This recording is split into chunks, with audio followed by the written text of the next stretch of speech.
Junior ആർട്ടിസ്റ്റുകൾ, ഞാൻ അത് ആദ്യം തന്നെ ആ ഭാഗമാണ് പറയാൻ ഉദ്ദേശിക്കുന്നത്. കാരണം ഹൃദയസ്പർക്കായ ചർച്ചയാണ്. അവരുടെ ശമ്പളം സംബന്ധിച്ച്, അവർക്ക് സുരക്ഷിതമായ ശുചിമുറിയില്ലാത്ത വിഷയം, അവർക്ക് വസ്ത്രം മാറാനുള്ള സ്ഥലമില്ലാത്ത വിഷയം, 14 മുതൽ 16 മണിക്കൂർ വരെ തൊഴിൽ ചെയ്യുന്ന വിഷയം, ഇങ്ങനെ ഒരു ആധുനിക ലോകത്ത് ഒരു തൊഴിൽ മേഖലയിലും കാണാൻ പാടില്ലാത്ത, ഉണ്ടാകാൻ പാടില്ലാത്ത തരത്തിലുള്ള വിഷയങ്ങൾ ഉന്നയിച്ചിരിക്കുന്നു. ശരിയോ തെറ്റോ എനിക്കറിയില്ല, ഉന്നയിച്ചിരിക്കുന്നു. ഗൗരവമായിട്ടാണ് നമ്മളത് കാണേണ്ടത്. ഒരു തൊഴിലിടമെന്ന നിലയിൽ ഇത്തരം പ്രവണതകൾ നിലനിൽക്കുന്നു എങ്കിൽ അതിനെ ഒഴിവാക്കേണ്ട ഉത്തരവാദിത്വം നമുക്കുണ്ട്. അവിടെ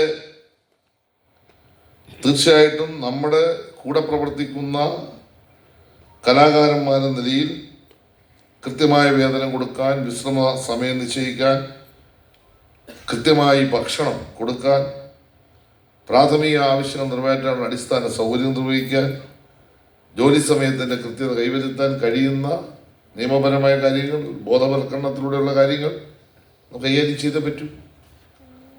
അവിടെയാണ് നമ്മൾ ഇടപെടേണ്ടത്. അതൊരു ബോധത്തിൻ്റെ വിഷയമാണ്. ഇന്നലെ നടന്ന ചർച്ചയിടയിൽ ഞാൻ ചോദിച്ചല്ലോ, ഈ ഭക്ഷണം പല തരത്തിലാണ് കൊടുക്കുന്നത് ഞാൻ ചോദിച്ചു. എനിക്കറിയില്ല, ഞാൻ ഷൂട്ടിംഗ് കേന്ദ്രത്തിൽ ഭക്ഷണം കഴിച്ചിട്ടില്ല, അതുകൊണ്ട് സംശയം കൊണ്ട് ഞാൻ ചോദിച്ചു. അപ്പോൾ ഒരാൾ പറഞ്ഞു ഞങ്ങൾ ഇങ്ങനെയൊക്കെയാണ് 2-3 ക്രൈറ്റീരിയ ആയിട്ടാണ് ഭക്ഷണം തരുന്നത്. അപ്പോൾ ഒരാൾ പറഞ്ഞു അങ്ങനെയല്ല, ഭക്ഷണം വിളമ്പുന്ന ആൾ പറഞ്ഞു അങ്ങനെയല്ല. എന്തും ആയിക്കോട്ടെ, അങ്ങനെ ഒരു കാര്യമുണ്ടെങ്കിൽ ആ കാര്യം നമ്മൾ ചർച്ച ചെയ്ത് പരിഹരിക്കേണ്ടതല്ലേ. അപ്പോൾ തീർച്ചയായിട്ടും ജൂനിയർ ആർട്ടിസ്റ്റുകൾ ഇവിടെ ഉന്നയിച്ച പ്രശ്നങ്ങൾക്ക് കൃത്യമായ പരിഹാരം ഈ കോൺക്ലേവിൻ്റെ ഭാഗമായി പോളിസിക്കകത്ത് ഉണ്ടാകണമെന്നാണ് ഗവൺമെൻറ് ഉദ്ദേശിക്കുന്നത്. എല്ലാ വിഷയങ്ങളും ഞാൻ പറയുന്നില്ല. ഡോക്യുമെൻ്ററി